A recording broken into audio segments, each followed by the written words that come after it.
sewaktu orang itu semakin jauh kepada Allah, justru Allah pemudah pintu-pintu itu untuk dibuka. Pintu rezeki mudah terbuka, pintu ini mudah dibuka, pintu ini. Maka jangan heran kita sewaktu orang sholat tidak pernah, puasa tidak pernah, bayar zakat tidak pernah, menolong pembangunan masjid tidak pernah, cuman giliran mencari pitih kancang depe, cepat dia dapat. Fa innama huwa istidraj, maka itulah yang disebut dengan istidraj.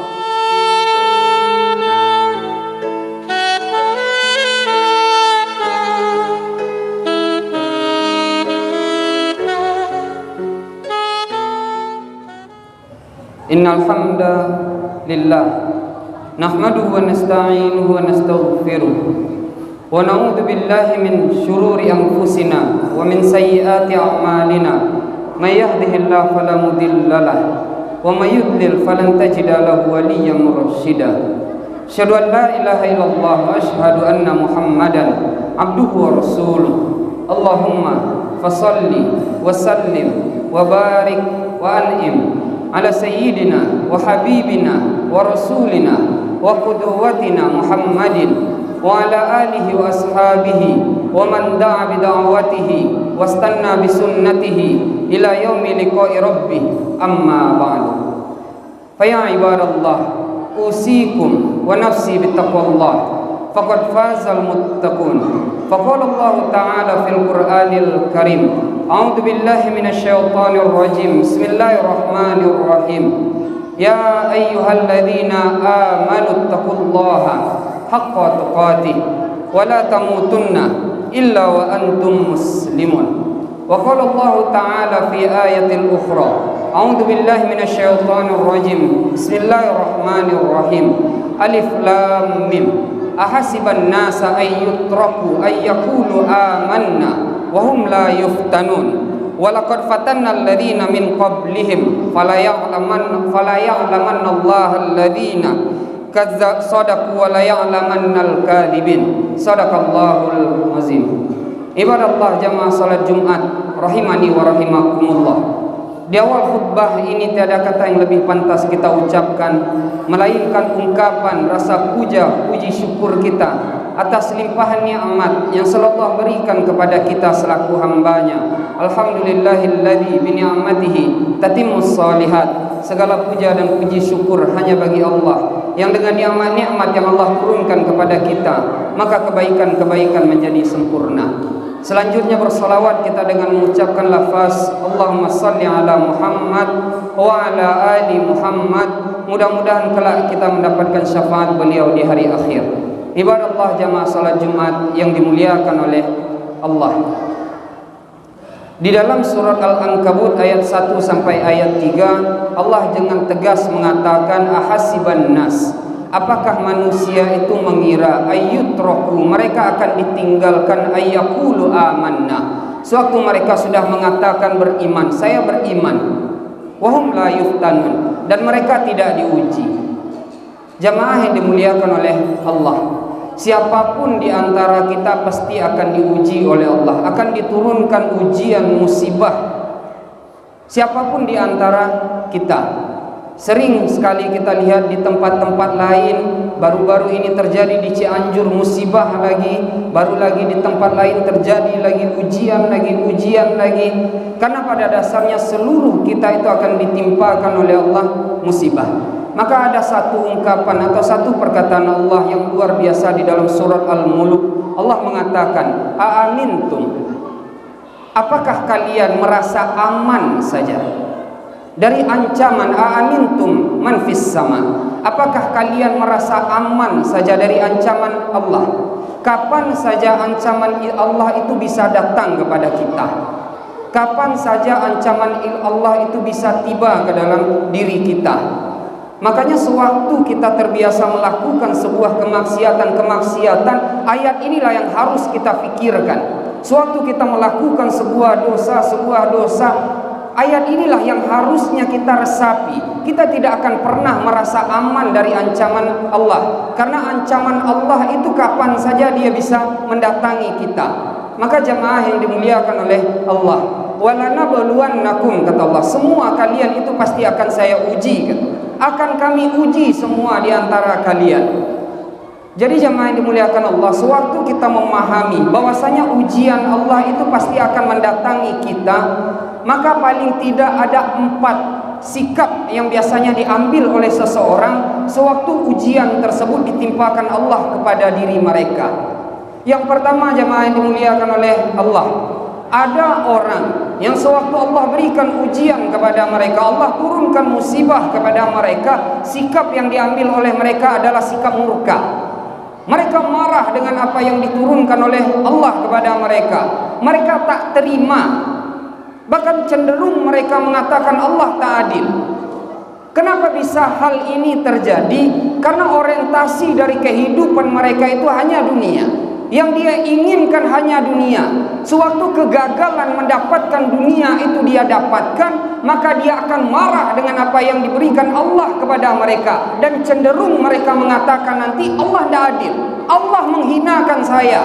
Padahal jemaah yang dimuliakan oleh Allah, Allah tidak pernah memberikan sebuah ujian kepada hambanya di luar batas kemampuan hamba tersebut. Sewaktu Allah menurunkan sesuatu kepada kita, berarti Allah tahu kita sanggup untuk menjalani hal tersebut. Maka mustahil Allah akan memberikan sesuatu yang di luar batas kemampuan kita. Dan tidak boleh bagi seorang hamba mengatakan Allah menghinakan saya, seperti yang diceritakan di dalam ayat Al-Quran. Famal insan idza mabtalahu rabbuhu fa akramahu wa na'amahu fayaqulu rabbi akraman. Ada sekelompok manusia, sewaktu Allah uji mereka, Allah berikan cobaan, Allah berikan musibah kepada mereka. Setelah Allah berikan ujian kepada mereka, fa akramahu wa na'amahu, lalu Allah muliakan lagi, Allah berikan nikmat lagi kepada mereka, maka dalam hatinya keluar perkataan Rabbi akraman, Allah memuliakan saya. Tapi terusan ayat tersebut, famal insan idza mabtalahu wa na'ama idza mabtalahu faqaddaru alaihi rizquhu fayaqulu rabbi ahana. Tapi sewaktu mereka diuji, mereka diberikan cobaan, mereka diberikan musibah, habis itu Allah batasi rezekinya, Allah batasi faqaddaru alaihi rizquhu. Misalkan tokohnya terbakar, habis itu untuk mengulang kembali kesuksesannya Allah tak mudahkan. Ternyata sulit dia. Maka di waktu itu dia mengatakan Rabbi ahanan, Tuhanku telah menghinakanku. Ini adalah bagian atau cara orang murka dengan apa yang diberikan oleh Allah kepada mereka. Ini sikap yang paling bodoh, atau ini sikap yang paling rendah sekali, yaitu murka dengan ujian atau musibah yang diturunkan oleh Allah kepada kita. Di bawah dari sikap murka tersebut ada sikap sabar. Sikap sabar, mereka menerima sesuatu apa yang diberikan oleh Allah Azza wa Jalla. Mereka tak menampakkan kesedihan, mereka tak menampakkan kekecewaan, mereka bersabar. Karena mereka memahami ayat, walanabluwannakum, semua kalian akan diuji kata Allah. Walanabluwannakum bisyai'in minal khauf wal ju' wa naqsim minal amwal wal anfus wath thamarat. Wa basyiris sabirin alladzina idza asabathum musibah qalu inna lillahi wa inna ilaihi raji'un. Mereka lebih mengambil sikap sabar. Ada orang-orang sewaktu Allah ujikan ujian kepada mereka, mereka bersabar. Mereka tak bersedih, mereka tak kecewa, karena mereka tahu semua kita akan diberikan oleh Allah ujian, cuma dengan porsi yang berbeda-beda. Yang jelas semua kita akan diberikan oleh Allah Azza wa Jalla ujian tersebut. Yang kedua sabar. Yang ketiga di atas sikap sabar itu adalah ridho, jemaah yang dimuliakan oleh Allah. Ada orang yang sewaktu ditimpakan oleh Allah ujian kepada mereka, mereka mengambil sikap ridho. Maka di dalam ayat, di dalam hadis Rasul mengatakan, innallaha idza ahabba qaumin ibtalahu. Allah jika mencintai satu kaum, cara Allah mencintai kaum tersebut bukan Allah memberikan apa yang dia inginkan. Allah mencintai seorang hamba bukan dengan cara Allah memberikan apa yang dia inginkan. Bukan berarti orang yang diberikan oleh Allah kemudahan di dalam mencari harta, Allah cinta kepada mereka. Tidak mesti. Bukan berarti orang yang mencari jabatan Allah mudahkan mendapat jabatan, berarti Allah cinta kepada mereka. Enggak. Karena dalam hadis Rasul mengatakan, innallaha idza habba qaumin ibtalahum. Allah jika mencintai satu kaum, cara Allah adalah menguji mereka. Maka Rasul mengatakan, faman radiya faradiya, faman radiya faqad radiya. Maka barang siapa yang ridho dengan ujian tersebut, Allah akan ridho kepada mereka. Wa man sakhita falahu sakhat. Dan barang siapa yang marah, murka dengan ujian yang Allah turunkan, maka kemarahan Allah pun bagi mereka. Maka dalam hadis yang lain Rasul mengatakan, irdo bima qasamallah takun aghnan nas. Jadilah, ridulah engkau dengan apa yang diberikan Allah kepadamu, maka engkau akan menjadi orang yang paling kaya di muka bumi ini. Allah berikan ini, ridho. Allah berikan ini, ridho. Maka jemaah yang dimuliakan Allah, Rasul itu mengatakan putaran umat Islam itu sebenarnya di dua hal saja. Di dua hal saja putaran umat Islam itu. Maka Rasul mengatakan berapa bahagianya menjadi seorang mukmin itu. Karena setiap permasalahannya itu kebaikan. Wa kullu amru khair. Setiap permasalahannya itu kebaikan. Jika Allah berikan kelebihan kepada mereka, maka yang dituntut untuk bersyukur. Jika Allah berikan kesulitan yang kepada mereka, yang dituntut hanya sabar. Harusnya seorang muslim itu berada di dua putaran itu saja. Syukur sabar, syukur sabar, syukur sabar. Makanya Ibnu Qayyim Al-Jauziyah mengatakan puncak kenikmatan seorang hamba tersebut adalah sewaktu dia mendapatkan kebahagiaan, muncul rasa syukur. Sewaktu dia diuji oleh Allah, dia bersabar. Sewaktu dia tergelincir ke dalam sebuah kemaksiatan, maka dia bertaubat. Itulah puncak kebahagiaan itu. Jemaah yang dimuliakan oleh Allah, ada yang kelompok yang paling tinggi tingkatannya sewaktu Allah uji mereka. Mereka mengambil sikap syukur. Jadi bertolak belakang sama kita. Kok ada orang yang diuji oleh Allah, diberikan musibah, diberikan ujian oleh Allah, lantas dia mengambil sikap syukur. Dia bersyukur dengan ujian tersebut. Kenapa dia bisa bersyukur dengan ujian yang Allah berikan kepada mereka? Jemaah yang dimuliakan oleh Allah, sewaktu kita memahami sebuah hadis, ada hadis yang mengatakan kelak kita di hari akhirat itu dibagi menjadi dua kelompok. Ada satu itu disebut dengan kelompok ahlul musibah, yang satu lagi dikelompokkan dan disebut dengan kelompok ahlul afiyah. Ahlul musibah adalah orang yang selama kehidupannya di dunia ini selalu Allah berikan ujian, musibah. Terlahir dari keluarga yang miskin, untuk sekolah sulit, belajar pun sulit, mencari kerja sulit, mencari istri sulit, punya anak pun sulit. Dapat anak perangainya pun luar biasa. Ujian terus datang. Tapi dia tetap berada di dalam ketakwaan kepada Allah Azza wa Jalla. Meninggal dia. Nah, nanti dia di hari akhirat dimasukkan ke dalam kelompok ahlul musibah. Orang yang selama hidupnya itu banyak mendapatkan musibah. Ada kelompok yang kedua disebut dengan ahlul afiyah. Orang yang selama kehidupan di dunia ini jarang ada musibah. Kata-kata orang kita, lahia selama membawa sendok jogar puame.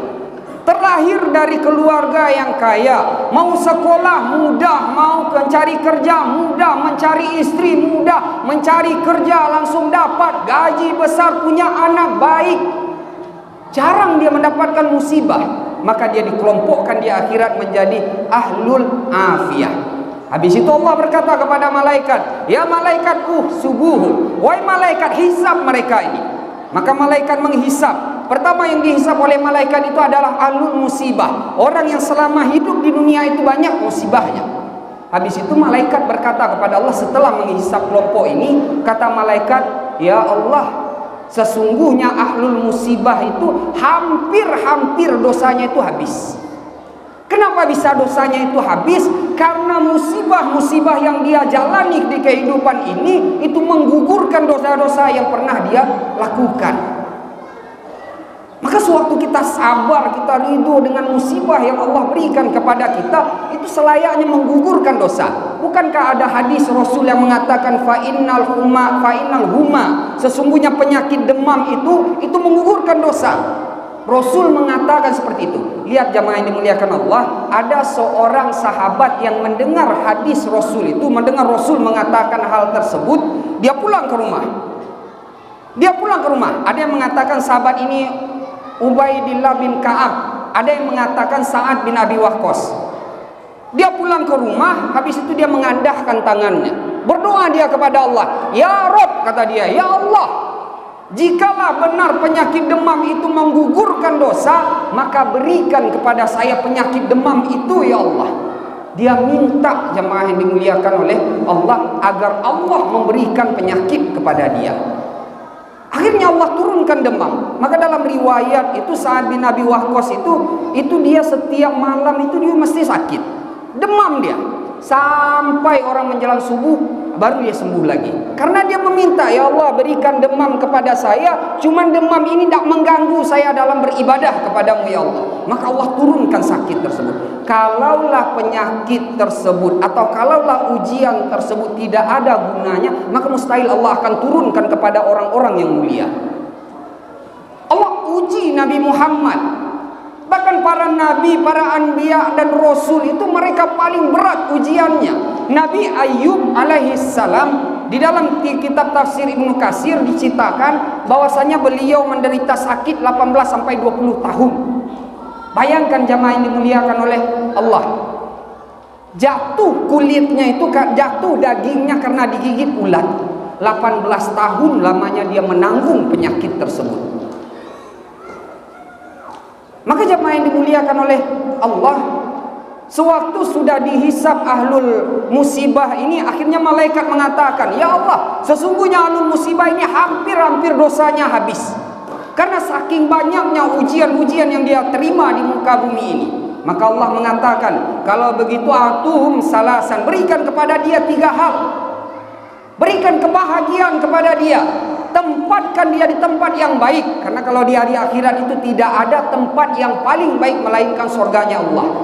Wa'tuhum manzilan wa'tuhum darajah. Dan berikan kepada dia tingkatan surga yang tinggi. Maka jemaah yang dimuliakan oleh Allah, akhirnya dimasukkan dia ke dalam surga yang tinggi tempatnya, sampai ahlul afiyah ini mengandahkan kepalanya untuk melihat ini. Saking tingginya ahlul afiyah sampai begini dia melihat ke atas. Akhirnya ahlul afiyah ini berkata kepada Allah, ya Allah, hidupkan lagi kami ke dunia ya Allah, dan potong kulit kami kecil-kecil biar kami merasakan kesakitan agar kami ditempatkan di tempat yang tinggi ya Allah. Meminta dia lagi jamaah yang dimuliakan oleh Allah.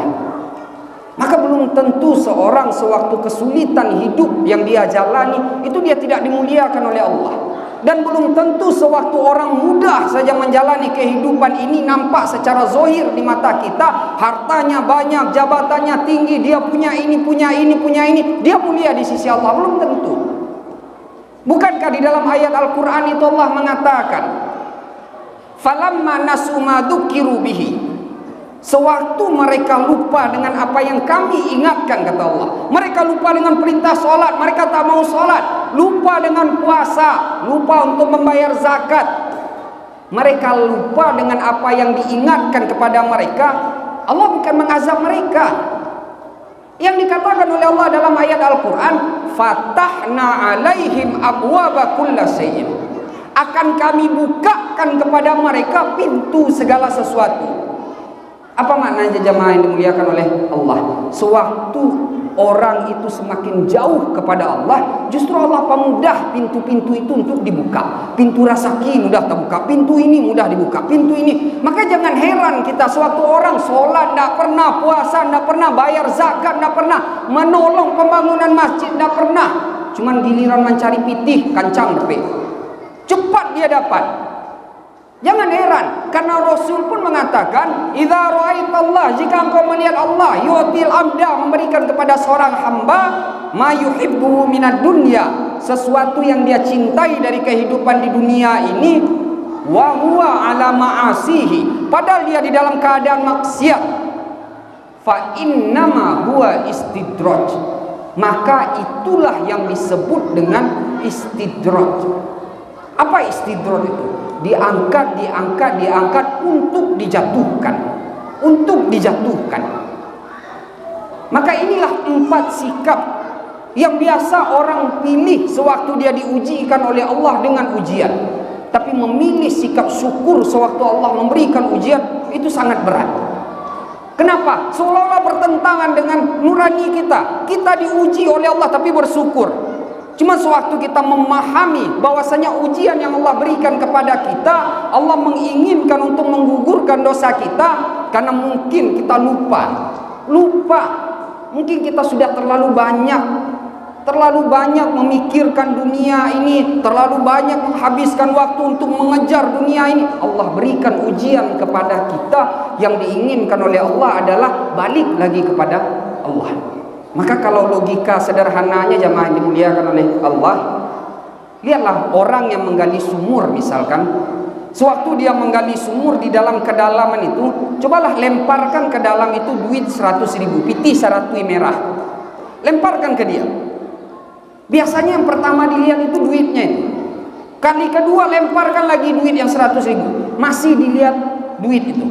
Coba dilemparan yang ketiga, ambil batu sekadang apa? Baik pas di kepalanya. Yang pertama dia lihat itu bukan batunya. Yang pertama dia tengok adalah ke atas.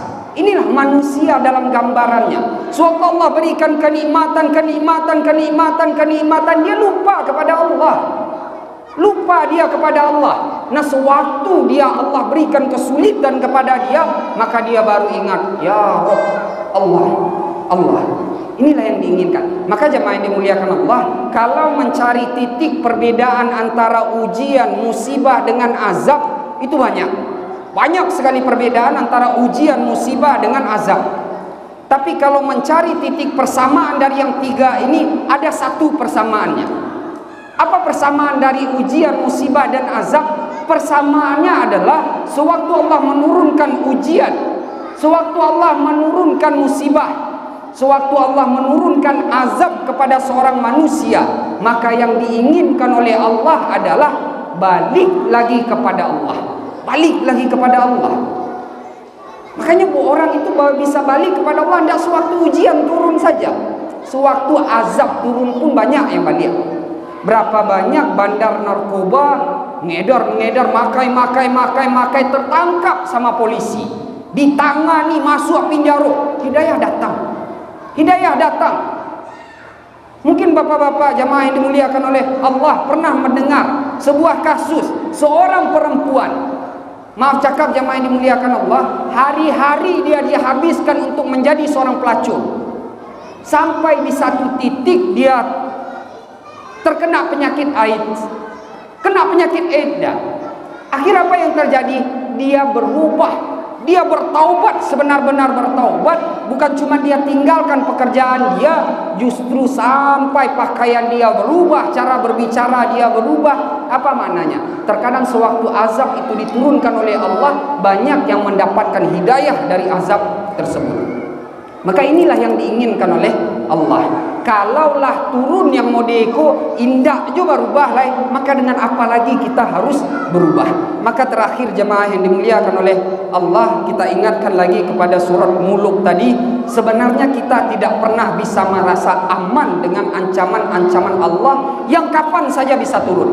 Ancaman Allah itu kapan saja bisa turun. Khawatir kita sewaktu kita terbiasa dengan kemaksiatan, ancaman Allah itu turun di waktu kita melakukan kemaksiatan tersebut. Makanya ayatnya aamintum, apakah kalian merasa aman saja? Apakah kalian merasa aman melakukan kemaksiatan? Padahal ancaman Allah selalu ada, selalu mengintai kita. Maka mudah-mudahan kita semua, terkhusus jamaah masjid yang mulia ini, mendapatkan hidayah dari Allah, dan kita dilunakkan hati kita untuk selalu mendekatkan diri kepada Allah, dan kita dilunakkan hati kita untuk takut dengan ancaman-ancaman yang selalu mengancam kita kapanpun dari Allah Azza wa Jalla. Mudah-mudahan kita selalu dikumpulkan oleh Allah di tempat yang mulia, dan Allah kumpulkan kita di dunia di tempat yang mulia ini, dan mudah-mudahan di akhirat kelak Allah kumpulkan kita di surganya Allah. Barakallahu li wa lakum fil Qur'anil azim wa nafa'ani wa iyyakum bima fihi minal ayati wa dzikril hakim. Aqulu qouli hadza astaghfirullah li wa lakum wa lisairil muslimin wal muslimat fastaghfiru innahu huwal ghafurur rahim.